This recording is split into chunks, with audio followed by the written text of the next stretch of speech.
Assalamualaikum warahmatullahi wabarakatuh. Perkenalkan, nama saya Anggito Hernando. NIM saya H76218022. Saya dari kelas CRM Pagi, Prodi Sistem Informasi, Fakultas Sains dan Teknologi UIN Sunan Ampel, Surabaya. Di sini saya akan menjelaskan mengenai penerapan strategi CRM PT Angkasa Pura atau Persero pada Bandara Internasional Hussein Sastranegara di Bandung. Yang pertama itu ada pengertian CRM atau Customer Relationship Management. Menurut Turban dan kawan-kawan berpendapat bahwa CRM atau Customer Relationship Management itu suatu pendekatan yang memandang bahwa pelanggan itu inti dari bisnisnya, dan keberhasilan suatu perusahaan itu tergantung dari bagaimana mereka mengelola hubungan secara efektif. Sedangkan menurut Samuel, CRM itu memiliki tujuan untuk meningkatkan pertumbuhan profitabilitas perusahaan jangka panjang. Oke, untuk tujuan CRM atau Customer Relationship Management itu sendiri ada 3. Yang pertama itu menciptakan pelanggan yang loyal dan berkomitmen terhadap produk atau jasa yang dihasilkan oleh suatu perusahaan. Yang kedua itu untuk mempertahankan pelanggan beserta menarik pelanggan baru. Terus pemasaran produk atau layanan baru, kecepatan dalam penanganan keluhan dan mengurangi biaya. Yang ketiga itu menggunakan informasi yang terintegrasi untuk pelayanan yang memuaskan. Kemudian di sini ada masalah yang dialami pada Bandara Hussein Sastranegara. Yang pertama itu peningkatan jumlah penumpang hingga 20 sampai 45%. Di sini ada tabel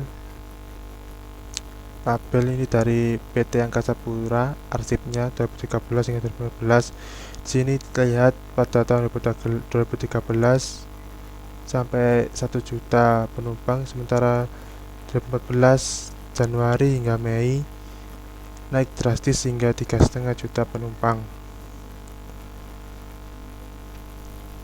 Namun, fasilitas yang diberikan oleh Bandara Hussein Sastranegara itu tidak memuaskan pelanggan.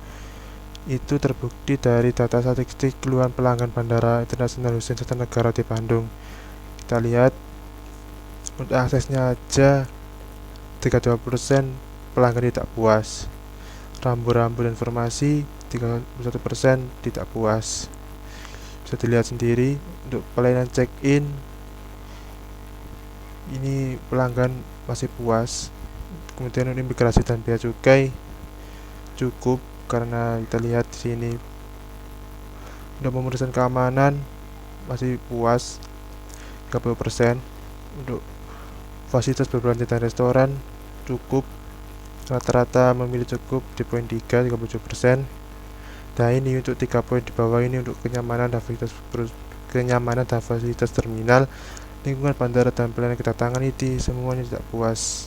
Hampir memilih pada poin 2 tidak puas 39% untuk kenyamanan dan fasilitas terminal, 28% untuk lingkungan bandara, 37% untuk pelayanan kedatangan. Jadi rataan skor 2,57. Nah, untuk menanggulangi resiko tersebut, PT Angkasa Pura melakukan beberapa aktivitas. Yang pertama yaitu untuk 1. Membuat rencana kerja jangka pendek dan jangka panjang PT Angkasa Pura 2 atau Persero. Hal di atas dibuat agar kinerja humas dalam melakukan aktivitas CRM dapat berjalan dengan efektif demi tercapainya tujuan perusahaan serta mitra usaha. Kemudian kinerja PT Angkasa Pura II sangat dipengaruhi oleh PT Angkasa Pura Pusat.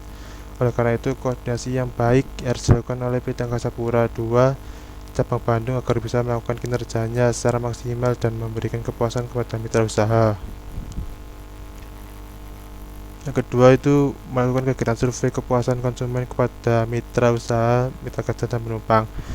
Survei ini dilakukan dengan menggunakan SLA Service Level Agreement dan SLG Service Level Guarantee dengan survei Customer Satisfaction Index atau CSI yang dilakukan setiap tahun sekali oleh penilai-penilai independen. Hal itu dilakukan untuk mengetahui mana kebutuhan, keinginan, dan harapan pelanggan terpenuhi. Perlu diukur dengan berbagai metode dengan metode kepuasan pelanggan. Yang ketiga, menjaga keterbukaan informasi kepada mitra usaha, mitra kerja, dan masyarakat. Ini pada PT Angkasa Pura II melakukannya dengan cara menyediakan kemudahan akses informasi dan komunikasi bagi mitra usaha dan mitra kerja. Untuk mempermudah kegiatan komunikasi tersebut, PT Angkasa Pura menyediakan website dan media sosial, yaitu salah satunya adalah Twitter. Selain itu, PT Angkasa Pura II atau Persero juga tanggap dalam memberikan respon terhadap pertanyaan atau permasalahan yang disampaikan di media daring atau media lainnya, termasuk media massa baik cetak maupun elektronik. Yang keempat, melakukan pertemuan rutin dan tidak rutin dengan mitra usaha dan mitra kerja.